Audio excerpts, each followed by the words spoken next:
নমস্কার বন্ধুরা, আমি দীপঙ্কর মণ্ডল। আপনারা দেখছেন নবান্ন নিমন্ত্রণ। আপনাদের সবাইকে স্বাগত। বন্ধুরা, আপনারা সবাই জানেন যে সিপিআইএমের বা বামফ্রন্ট সরকারের অত্যন্ত অনুগত, অত্যন্ত নিষ্ঠাবান, অত্যন্ত মেধাবী ছাত্র হচ্ছে এই তৃণমূল কংগ্রেস।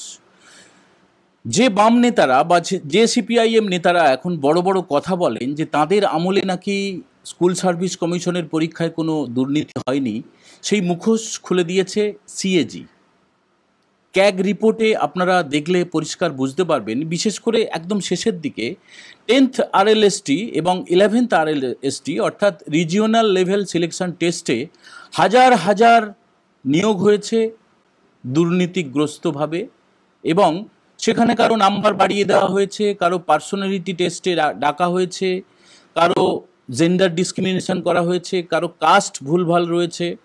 একাধিক প্রশ্ন, হাজার হাজার শিক্ষক শিক্ষিকার নিয়োগ ভুয়া পদ্ধতিতে করা হয়েছিল। এই বাম নেতারা বা এই সিপিআইএম নেতারা যখন চিল্লিয়ে চিল্লিয়ে তারা বলার চেষ্টা করেন যে তাদের আমলে একদম ধোয়া তুলসী পাতা ছিল, আপনারা কেউ দয়া করে বিশ্বাস করবেন না। এই বাম আমলে কাউকে ড্যামেজ করতে হলে বা কাউকে ছোট করতে হলে তার চরিত্র হনন বা চোর অপবাদ দেওয়া হতো। সেই ধারা এখনো পর্যন্ত অব্যাহত রয়েছে। সেই চুরির ধারা যেমন অব্যাহত রয়েছে, যেভাবে 1806 জনের অযোগ্য শিক্ষকের তালিকা স্বয়ং এসএসসি প্রকাশ করেছে, একইভাবে এই যে বদনাম করে দেওয়ার চেষ্টা, এই যে চোর বদনামের চেষ্টা, চরিত্র হননের চেষ্টা, তৃণমূল আমলে সেটা আরও শিল্পের পর্যায়ে গেছে। তোলাবাজিটা শিল্পের পর্যায়ে ছিল, সেটা আরও কিভাবে বিভৎস রূপ ধারণ করেছে সে খবর জানানোর জন্য আজকে আমরা এই এপিসোড তৈরি করছি। আপনারা স্কিপ না করে গোটা ভিডিওটা মন দিয়ে দেখবেন এবং যদি ভালো লাগে বন্ধুদের সঙ্গে শেয়ার করবেন। যারা এখনও পর্যন্ত নবান্ন নিমন্ত্রণ চ্যানেলটা সাবস্ক্রাইব করেননি, অবশ্যই সাবস্ক্রাইব করবেন। মুর্শিদাবাদের রানীনগরের একজন শিক্ষক, ভারপ্রাপ্ত প্রধান শিক্ষক, তিনি আত্মঘাতী হয়েছেন। তার নাম উজ্জ্বল সিংহ রায়। এই উজ্জ্বল বাবুকে আমরা ব্যক্তিগতভাবে না চিনলেও, আপনারা ব্যক্তিগতভাবে না চিনলেও, আপনাদের বাড়ির আশেপাশে এবং আমাদের বাড়ির আশেপাশে এরকম অনেক উজ্জ্বল বাবু আছেন, যাদেরকে এই তোলামূল দলের নেতারা তারা ফাঁসিয়ে দেওয়ার চেষ্টা করে। তারা বিভিন্নভাবে দুর্নীতি করেছেন এই অভিযোগ তুলে তাকে ফাঁসানোর চেষ্টা করে, শুধু না তোলাবাজি করার চেষ্টা করে। আপনারা প্রথমে একটা ভিডিও দেখে নিন, তারপরে আপনারা বুঝতে পারবেন যে কি হয়েছিল। উজ্জ্বল বাবুর স্ত্রী পলি সিংহ রায় তিনি ঠিক কি বলছেন একটুখানি শুনে নিন। 25 লাখ টাকা ডিমান্ড করেছে, আর সঙ্গে কিছু মাস্টার মশাইরাও আছে, যারা সবাই মিলে মেন্টাল টর্চার করে ম্যানেজিং কমিটির কে দাবি করেছে? Managing committee, total managing committee সঙ্গে সঙ্গে কোনো কতগুলো মাস্টার মশাইও আছেন, যাতে 35 লাখ টাকা দিতে হবে। তা নাহলে বিভিন্ন কেসে ফাঁসাবো, চোর প্রমাণ করবো। আগের দিন যেমন চাল নিয়ে সমস্যা করলো, সেরকম ভাবে হ্যারাস করবো। এরকম কোনো আজকে কোনো ফোন টোন গিয়েছিল? আছে তো, জানি না। টাকাটা কি জন্য চেয়েছিল? ওই একটাই, যে এর আগের দিন যেমন করলো চালটা নিয়ে, যেটা ভিডিওর অর্ডার, চালটা যাওয়া সত্ত্বেও ওরা কি বললো যে না, জসিং রায় চাল বিক্রি করছে। ওই রকম ভাবে বিনা কারণে ফাঁসাবো, প্রেস করব, এই লোকের কাছে প্রমাণ করব যে আপনি চোর। তাহলে উনি ওই কারণে যদি 25 লাখ টাকা দেন তাহলে এই সমস্যার সমাধান হবে। এই বিষয়টা নিয়ে মানসিক অবসাদে ভুগছিলেন? অবশ্যই ভুগছিলেন তো। যখন যেদিন চাল চুরি রয়েছে, চাল চুরি করলো যেদিন, তারপর থেকেই ওরা এই ডিমান্ড চালু করেছে। আবার শুধু তাই নয়, বলছে যে এটা প্রথমে যদি করতেন তাহলে 8 লাখ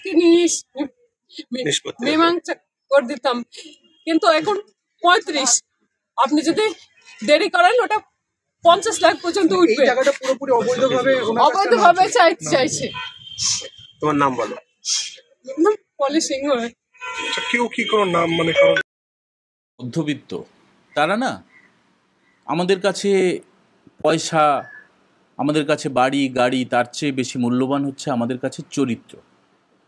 আর তৃণমূল বা তোলামূল দল সেটা খুব ভালো করে জানে।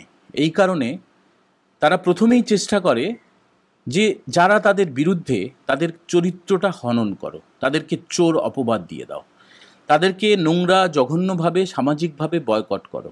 এবং এখন সোশ্যাল মিডিয়ামের যুগ, কোনোভাবে এআই দিয়ে হোক বা কোনোভাবে হোক একটা ভিডিও তৈরি করে সমাজ মাধ্যমে ছেড়ে দাও। এই যে উজ্জ্বল সিংহ রায়ের স্ত্রী পলি দেবী, তিনি তার স্বামীকে হারিয়ে কাঁদতে কাঁদতে যে কথাটা জানালেন, আপনারা মন দিয়ে শুনেছেন, যে তার স্বামীকে হুমকি দেওয়া হতো।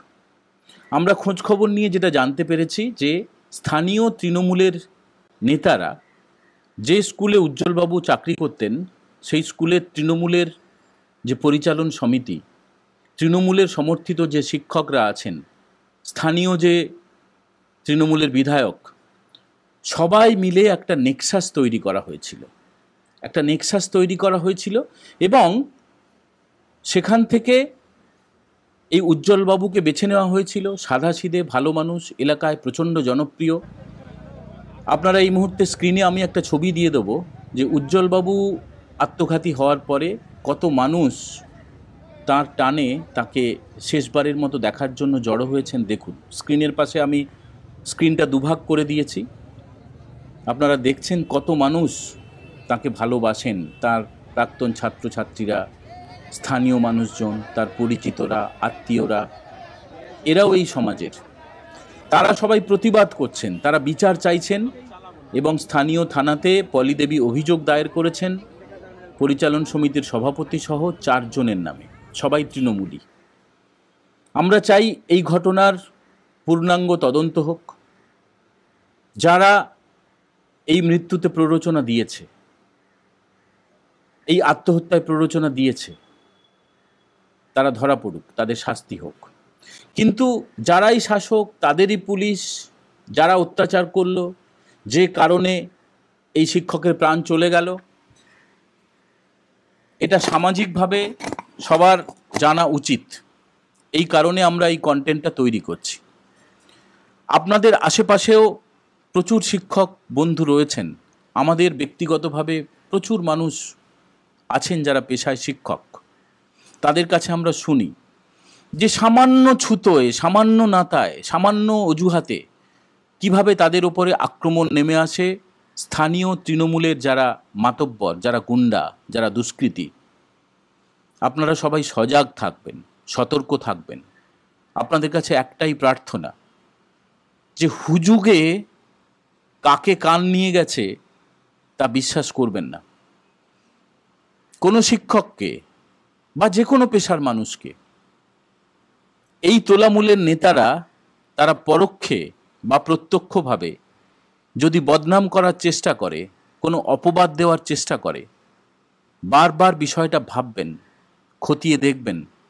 হঠাৎ করে কোনো মন্তব্য, কোনো ব্যবহার, কোনো আচরণ যাতে কোনো সংবেদনশীল, শিক্ষিত, মেধাবী কোনো মানুষের প্রাণ আর কেড়ে নিতে না পারে তা নিশ্চিত করবেন। আমরা চাই না যে আরও এইভাবে উজ্জ্বলবাবুর মতো তোলামূল দলের নেতাদের পাল্লায় পড়ে, তাদের হুমকির মুখে পড়ে, তোলার টাকা দিতে না পেরে অসহায়ভাবে চলে যান।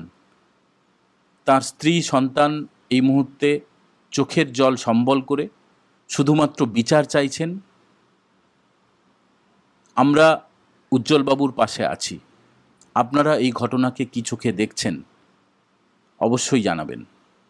আর আরও একবার মনে করিয়ে দিচ্ছি যে সিপিআইএমের যে নেতারা বলে থাকে তাদের আমলে দুর্নীতি হয়নি, একদম নিষ্কলঙ্ক, সেটাও বিশ্বাস করবেন না। আপনারা ক্যাগ রিপোর্টটা দেখিয়ে দেবেন, দরকার হলে আমাদের এই এপিসোডটা আপনারা দেখিয়ে দেবেন যে তাদের আমলেও কিভাবে দুর্নীতি হয়েছে। সিপিএমের বাধ্য এবং মেধাবী ছাত্র হচ্ছে এই তোলামূল।